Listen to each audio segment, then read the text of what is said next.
welcome to today's talk. We are very happy to have Ahmad from WPI joining us today. So Ahmad is a postdoctoral researcher at the Automata Lab at WPI, working with Professor Kevin Leahy.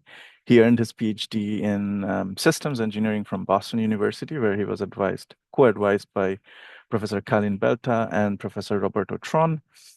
His research sits at the intersection of formal methods, motion planning, reinforcement learning with a focus of using temporal logic specifications to enable safe and interpretable behavior in autonomous systems.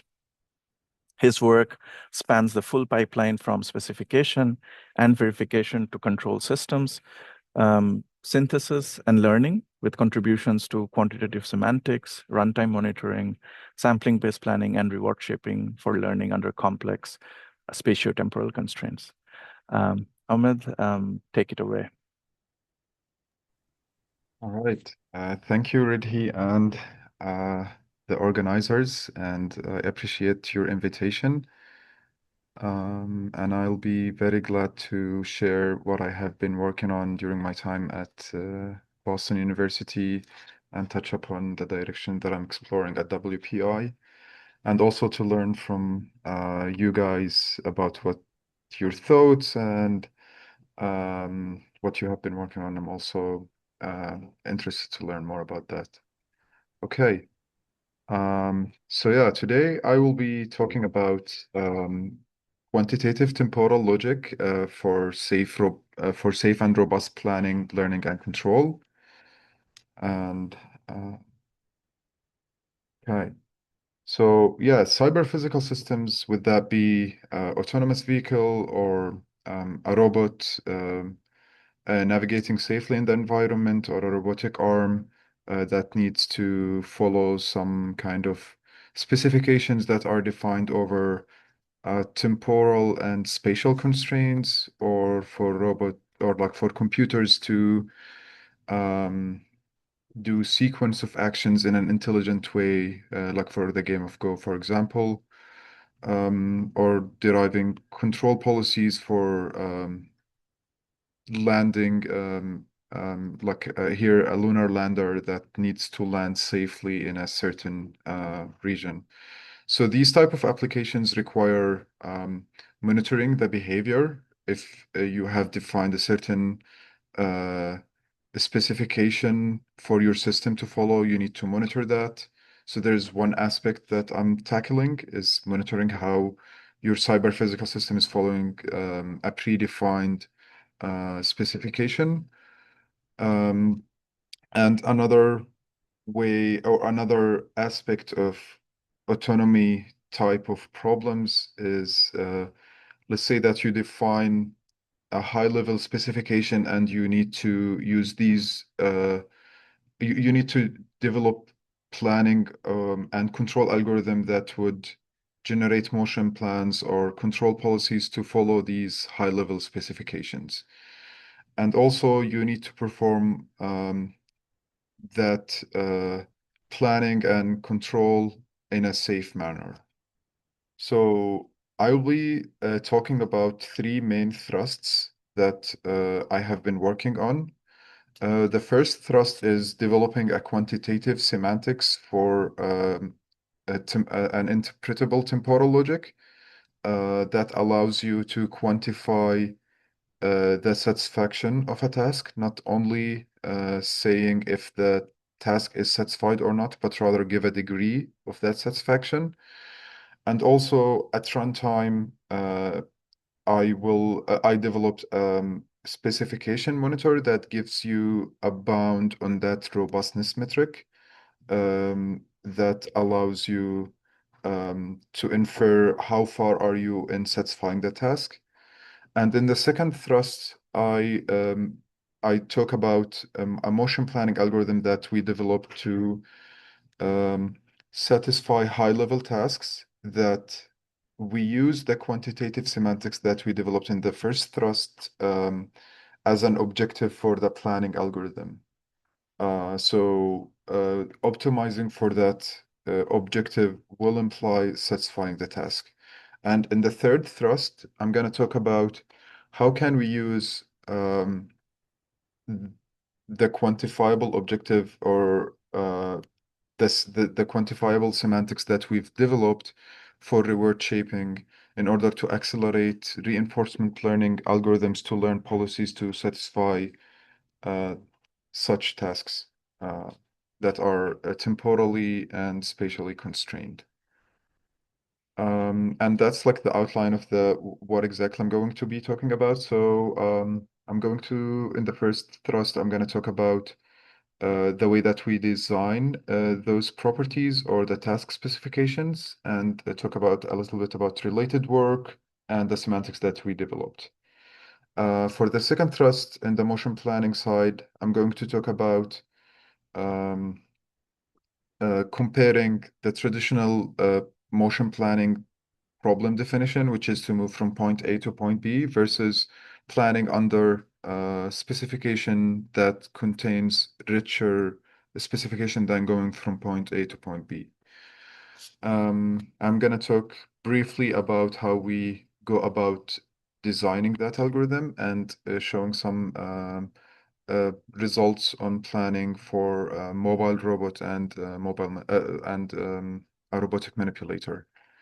And then in the third thrust, I'm going to talk about how we developed the reward shaping mechanism for proximal policy optimization, which is a model-free reinforcement learning algorithm, and also going to show a, a policy architecture that we developed there, in which we also incorporated behavior cloning policy to run as um, a guide throughout training, not just as a warm starting for PPO, which is a little bit different than the theme of the talk, which is using the quantitative semantic in different applications.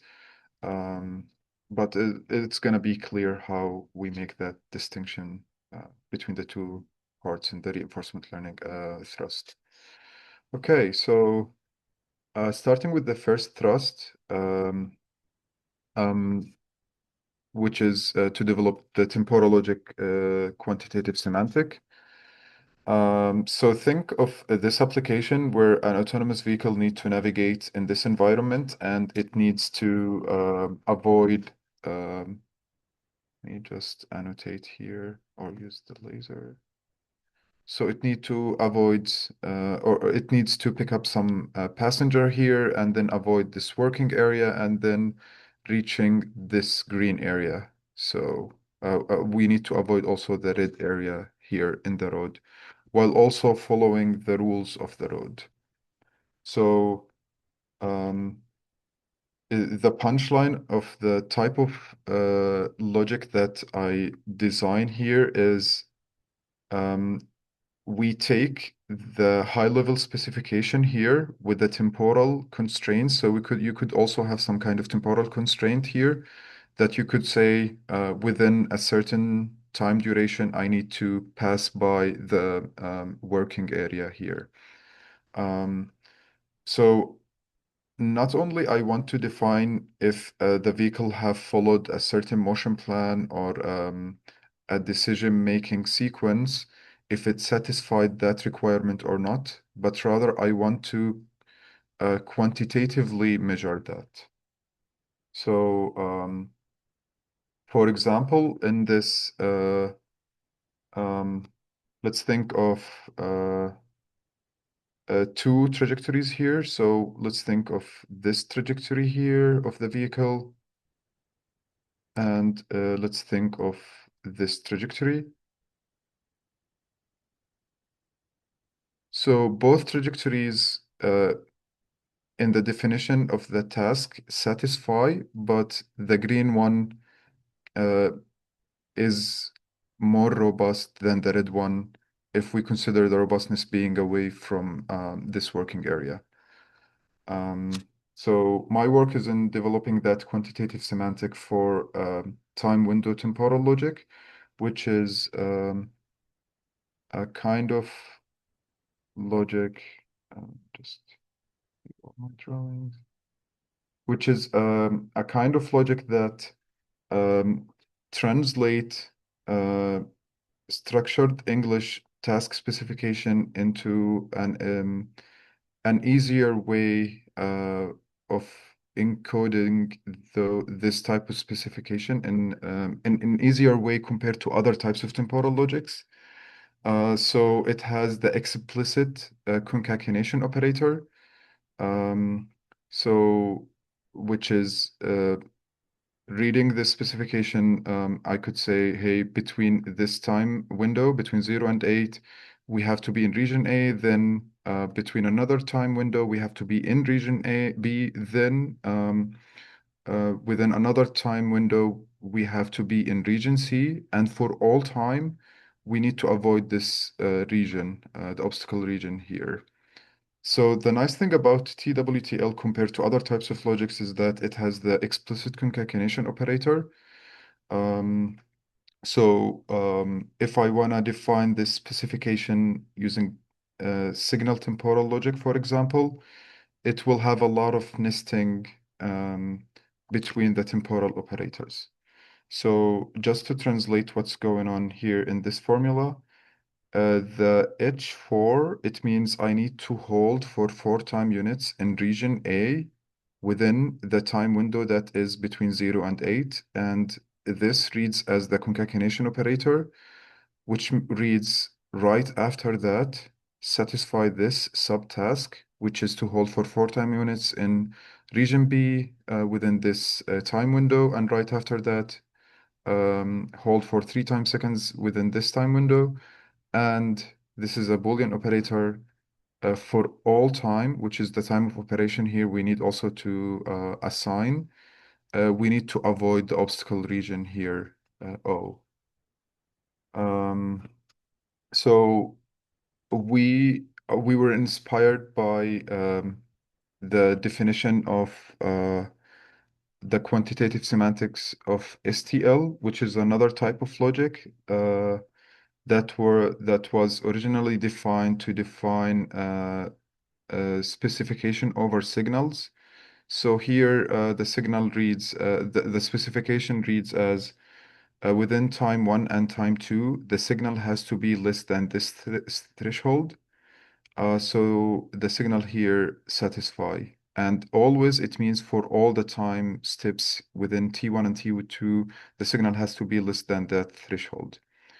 For the eventually operator, we're looking for at least one time step that satisfy this specification, which is the temporal specification, which is between T3 and T4, the signal has to be at least once greater than 3.5.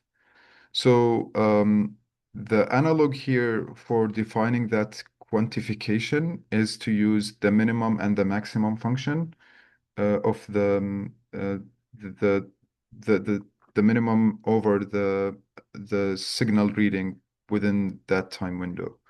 So we take the minimum of the always with respect to the distance to the boundary or like the threshold, which is here a 0.01.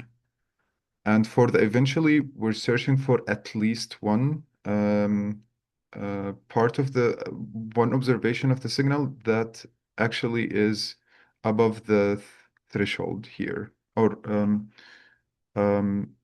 to be above the threshold, which is 3.5. So we just care about the maximum point. And that's what I call the traditional definition of robustness, which uses the minimum and the maximum function.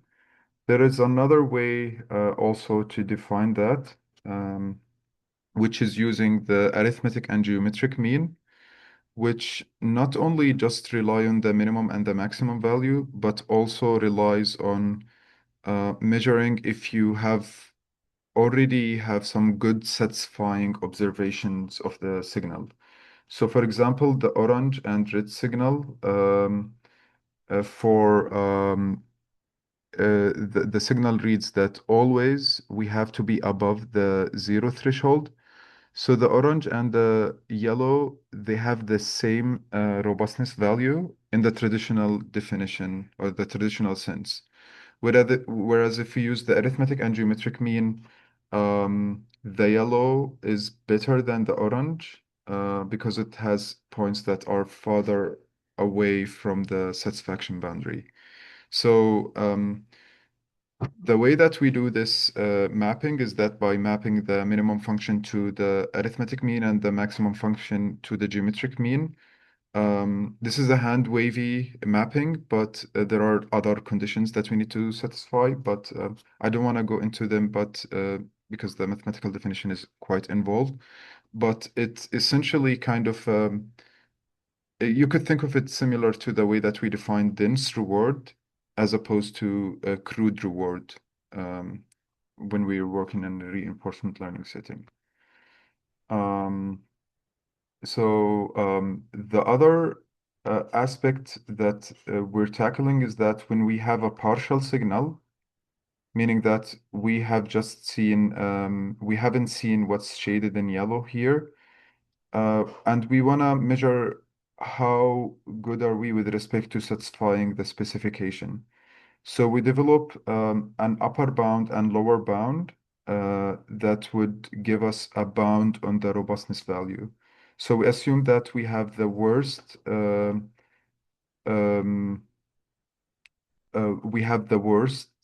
completion points, which are the red here, which gives us the lower bound on the robustness, and the best completion points, which are here, the farther point or the farthest point from the decision boundary, and that gives us the upper bound on the robustness. And the same thing here for the eventually operator. Although here I should switch. The blue is the optimistic, and the red, which is should be here, is the pessimistic, or like the lower bound and upper bound. So all of what I have shown is defined with respect to STL, and we have defined it for TWTL. And again, the STL lacks the explicit concatenation, which is very essential in having a simplified robotics specification, where TWTL have that, but TWTL lacks the quantitative semantics that are defined for other types of logic. So we have defined that for the TWTL. I'm going to just give a brief preliminaries here. So assume that we're given a dynamical system that we have this observation function here. And assuming that we have a trajectory of the system, we have an output observation trajectory, and we define the specification over those observations. And essentially, we care about being in predicated regions, and also this is for the untimed specification. And this is the syntax and semantics of TWTL that I explained in the first motivating slide, or the second one.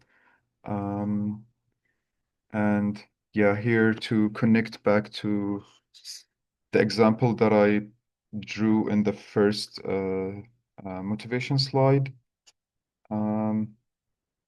So here we're looking at this specification, and for A, think of it to be this region in the observation space. We looking just at this subformula, which is just to hold for 4-time units. Sorry. So the yellow one and the orange one here, they both satisfy, but the yellow one is better. It has a better satisfaction than the orange one, and the brown one violates as well as the red one violates, but the brown one is less violating than the red one. So that's what we're trying to quantify here. So just focusing on region A here,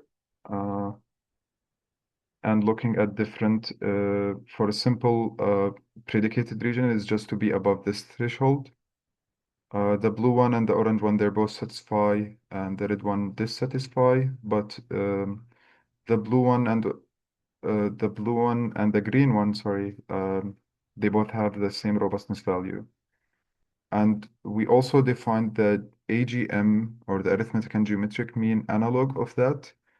And we can see that the blue one has a bit higher value than the green one. And the reason that another benefit of using the arithmetic and geometric mean as opposed to the min and max, you're going to have a smoother robustness landscape than just using the min and max function, where you have crude or like abrupt changes in that landscape.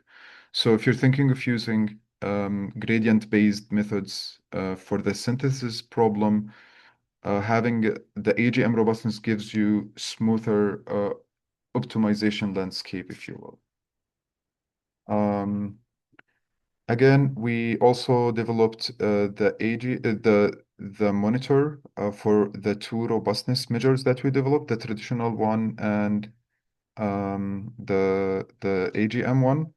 So the way that the mechanism of how the monitor work is that we create the completion set by assuming that we have um, an optimistic completion signal and a pessimistic completion signal. And based on the two signals, the one that has the history plus the optimistic future, and the other signal that has the history and the pessimistic future, we compute the robustness bound. And as we progress, the bound shrinks to a singleton, which is the actual robustness. Um, And this is a realization of the two robustness measures and the monitor of them. So this one is for the AGM robustness monitor, and this one is for the traditional one. And you notice the abrupt changes because of the use of the min and max functions. Um, so. So yeah, in conclusion, in this thrust, we developed a robustness measure for TWTL that is similar to STL. And the reason for doing that is that TWTL is more interpretable and easier to design specification for robotics. And in fact, recently, we've been exploring on the synthesis problem for TWTL, and we've noticed that using the robustness measure of TWTL, um, I don't want to give too much details in that front, but usually how it's solved that synthesis problem is by solving a mixed integer linear program. And we noticed that for TWTL, with using our robustness measure, not only we have a simpler specification, but also the solving time for TWTL is faster than STL by up to 3 orders of magnitude. And the reason for that is that the way that the specification are defined for STL are we have more mixed integer linear constraints, but that gives more degrees freedom in the feasible set. We're still investigating why that is happening, but that's our intuition so far. And that's kind of um, a surprising result to us because we were thinking that we're just changing the interpretability, but we gained also that computational benefit of using TWTL as opposed to using STL. Um, And yeah, now I'm going to switch a little bit to another thrust where we have used um, um, the AGM quantitative robustness metric as an objective for sampling-based motion planners, but for STL, not for TWTL. We're still going to project that into the TWTL part. So yeah, planning for the traditional planning problems are usually like to move from point A to point B. Whereas, for example, in modern robotic application, you might have more involved task specifications that have temporal and spatial aspect. So, for example, in this robotic arm, we want the robot to um, move to move in this region with certain time constraints and to be in this region with another temporal constraints and the concatenation also um, to concatenate between these subtasks and also to avoid obstacles for all time. So this is the kind of specification that we were looking at. So the way that has been done in the literature is by for STL is by optimizing for the traditional robustness, or just using an STL fragment to which is not the full capabilities of STL, but just to define safety constraints and simple reach avoid specifications. Um, so what we're aiming to do here is to have the full STL specification, and also to have a smoother optimization landscape to have smoother solutions by optimizing for the AGM robustness as opposed to the min-max or the traditional robustness. I'm going to skip the preliminaries for STL because they're very similar to STL to TWTL, but it doesn't have the explicit concatenation operator. It just have the eventually, which is finally between A and B, the subtask A1 has to be satisfied, and the globally operator, which means for all time between A and B, task one or phi one has to be satisfied. And it also has the Boolean operators and the negation. And this mu here is the predicated um, specification or the atomic proposition of the logic, which if an observation lies in this predicated region, if it lies there, that means that that predicated um, property is true, and if the observation is outside of that region, then it's false. And we build from there. This is the base case of the logic. Um, Again, here, the same motivation for AGM that we have used for TWTL. I'll skip that. And the explicit definition of the motion planning problem that we're dealing with here is given a robotic system that its configuration evolve with respect to this dynamic, and given an initial configuration and task specification that encoded through STL. We want to find a sequence of inputs that would produce a sequence of configurations that maximizes the AGM robustness of STL, which implies the satisfaction of the task. So the way that we do that is by first finding the active region, which is of the specification, and then sample from there, and then bias the sampling towards that region, and then we iterate, and we build that incrementally. Okay, I will uh, jump because of the time constraint. I'll jump into the steering function that we use for the local motion planner, where in the sampling part, we sample towards the active predicated region.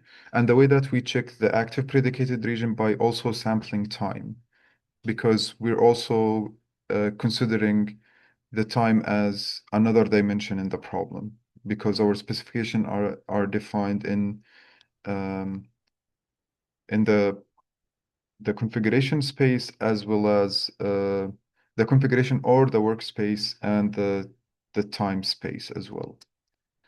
So we want to find a control action that steers in an optimal way with respect to a cost functional that encodes the AGM robustness. And the way we do that is by defining what we call a direction of increasing the satisfaction of STL. And the way that we define it with respect to the AGM robustness is by computing um, the gradient of the AGM robustness of the predicated region with the dot product of the Jacobian of the system around that operating point. So if if that dot product is greater than 0, it means that we are moving towards increasing the satisfaction of the predicated region. And if it's not, it means that that direction is not contributing to increasing the satisfaction.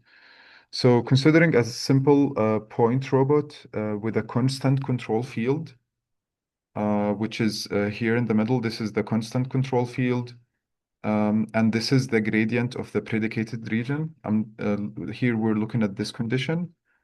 And if we take the dot product with respect to the Jacobian of the system, all these configuration in green with respect to the fixed control field here, they're going to contribute to increasing the satisfaction. And here, the predicated region is just a circular region, just for us to visualize what's happening. And this is the direction of increasing the satisfaction of that predicated region. And you see when the control field is aligned with the gradient, it has the maximum direction of increasing satisfaction. And here, the definition of the temporal operator is we define it recursively, similar to the way that we define the robustness, but I don't want to go into that because it's mathematically involved.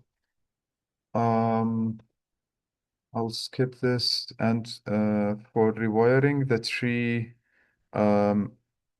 what we do here is when we rewire the tree, we check if the new trajectory that is produced will have a higher lower bound of the robustness monitor. So now we again use the monitoring idea because we have incomplete signals when we are using incremental sampling-based motion planners.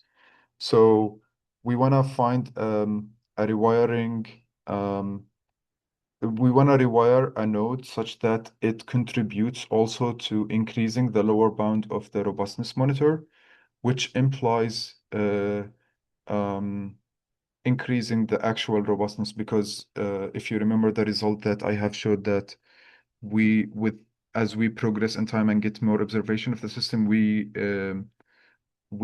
converge to a singleton of the actual robustness value. So minimizing the lower bound implies optimizing maximizing the lower bound implies maximizing the actual robustness. So here we have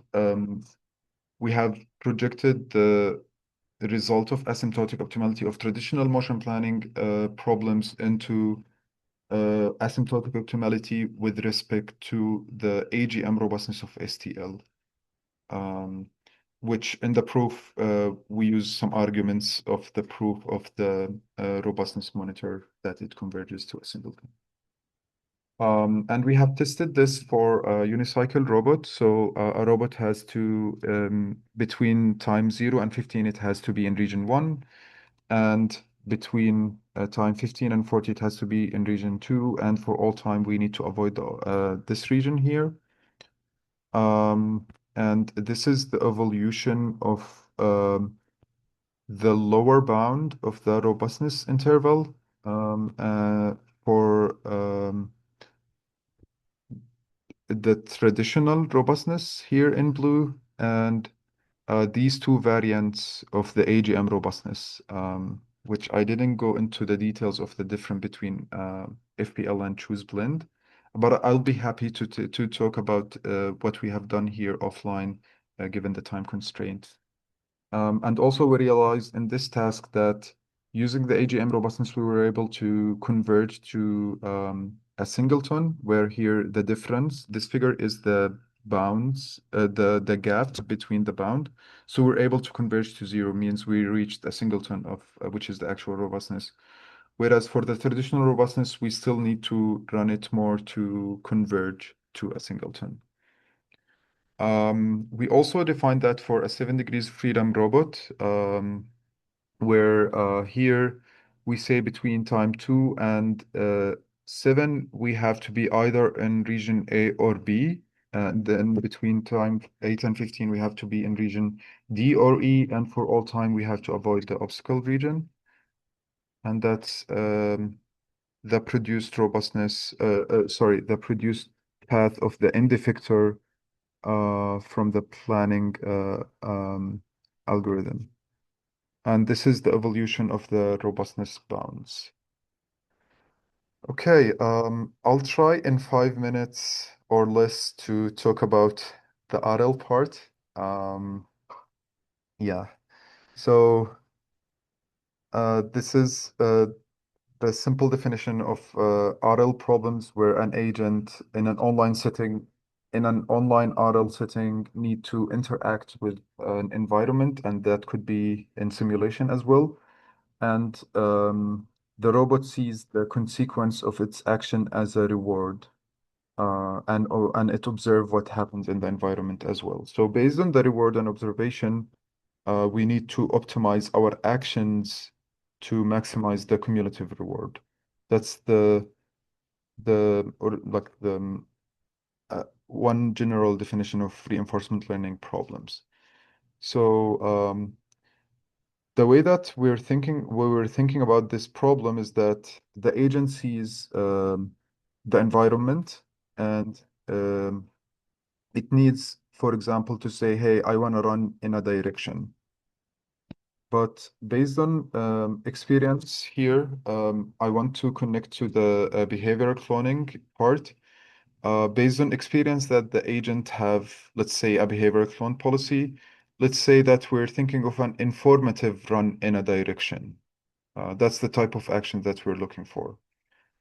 So these are just general definitions of um, RL.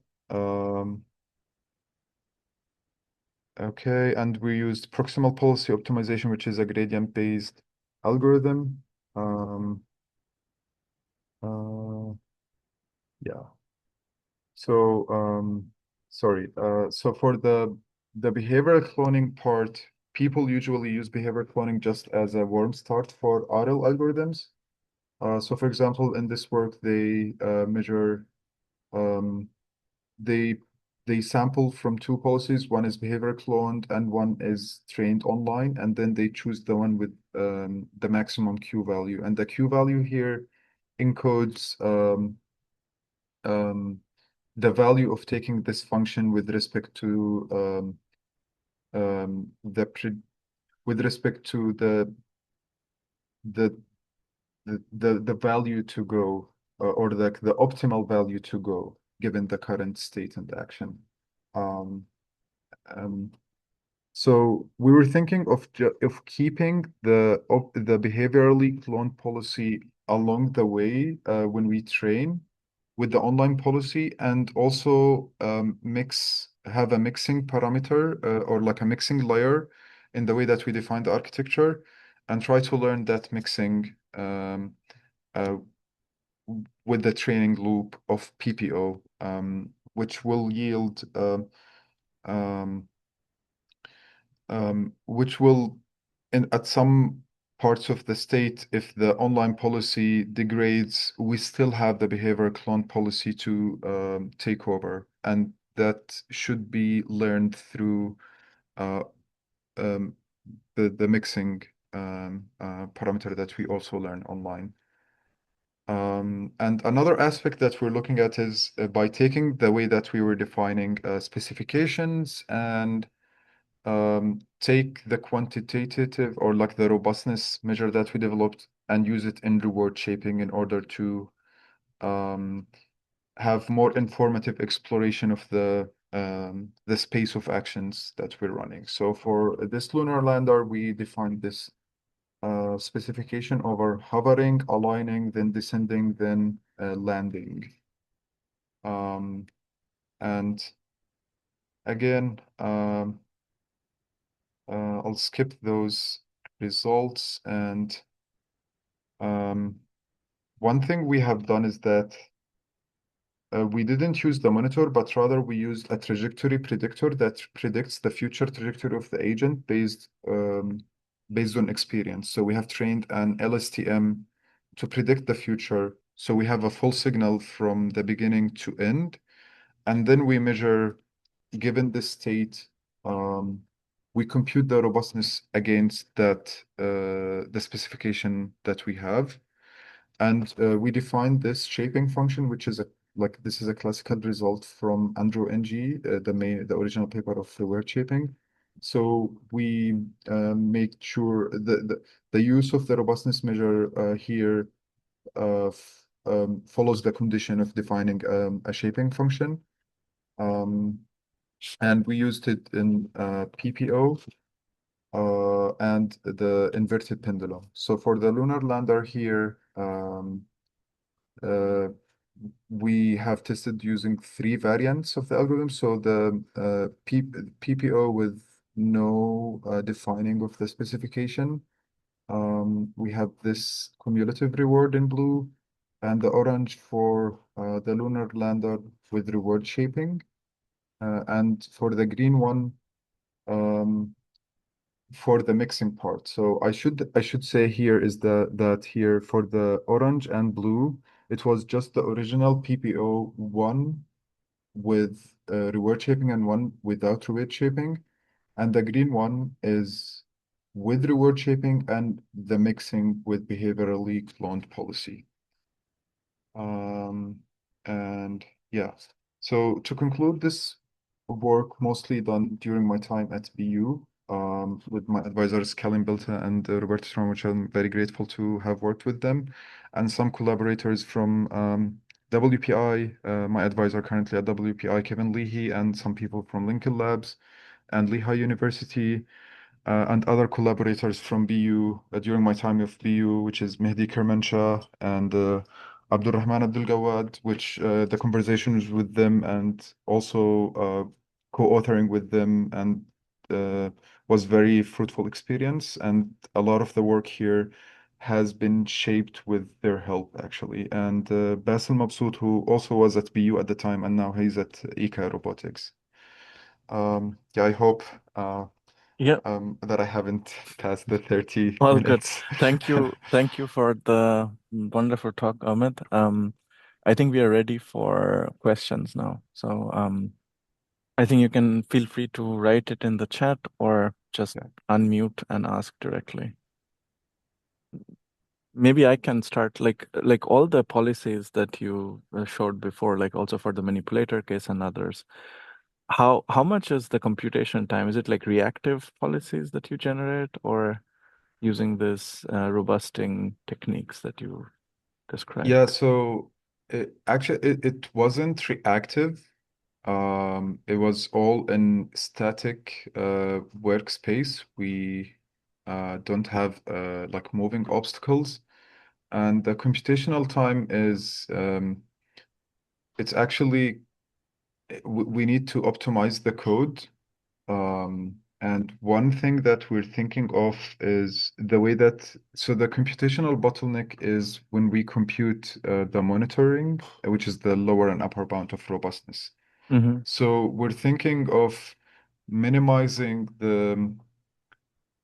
um, So we reached to a point where we have the sufficient statistics to compute that bound by just having the current observation and the previous robustness interval, and these are the only two sufficient statistics that we need. But one thing we're exploring is we don't need to compute the monitor with respect to the full formula, but rather if we have a detecting mechanism that detects um, which part of the formula and just compute the robustness interval against that, that would increase the speed um, um, immensely, I think, because if you have a very complex formula, it's going to take a lot of time. And actually, we kind of have an idea how to do that by tracking so there is a way to track where are you in the formula by using what we call an automaton state. So there is Hmm. some mechanism to translate the formula to an automaton, which you could think of it as a graph that encode that its nodes are the state of satisfaction and the edges are enabling conditions to transition to another state of the satisfaction state space. Okay. So having that information could tell you which part of the formula you are, and you just need to compute the robustness interval there. We haven't done that yet, but we're working on it, and hopefully that increases the computational time. But yeah, that still need to be tackled Okay. to be Cool. fast enough. Yeah. Mhm. Nice. Thank you. When you, um, in terms of like safety, Mhm. do you always guarantee that when you have these bounds that you put, they're always, is it like kind of like a barrier function kind of a thing? Or at some point, it can also, there are no strong guarantees that you maintain this at all times. Yeah, so for the sampling-based motion planning, it's in the asymptotic sense, it's gonna be safe because we're maximizing the lower bound of the robustness interval, and the robustness interval, if it's positive, it means you're safe. It's similar to the barrier function definition, but it's just being in that region explicitly. Okay. Without the way that we define control barrier functions, for example, is by taking the derivative until the control appears to match in order to be compliant with Nagumo theorem, Hmm. which Yeah. guaranteed that you're going to be invariant with respect to the safety set. Now, the way that we encode that is by uh, it's similar to the think of it as continuous collision check procedure, which is I see. by making sure that I'm in that region. Uh, I where see. like the way that the robustness value is computed recursively, it makes sure that your observation of the system and now which are trajectories in our case are gonna be in the predicated region with the with taking also the time axis as well, if that makes Okay. sense. Yeah. Yeah. Okay. And you also make sure that the signals are kind of smooth. For example, to like a C1, C2 level. You can also take this into account, right? For Uh, example, joint velocities or torques, whatever that you're getting out. yeah, but we don't uh, we don't have that as a requirement though, because we are just measuring with respect. If we have access to a function that can compute the distance between um, a valuation of the trajectory with respect to the predicated region, that's only what we care about. Okay. Um, However, if you're uh, using a gradient-based types of algorithm, we're probably gonna need such. conditions. Okay. Yeah. All right. Thank you. All right. So I would like to thank you again, Ahmed, for taking the time for this talk. And thank you everyone who joined as well today. And keep checking our website for the next talk, which will be announced soon as well. And then have a good evening, good night, good afternoon, wherever you are joining from. Thanks for the wonderful session, guys. Thank you, Reddy. I really had a good time, and thank you everyone for attending.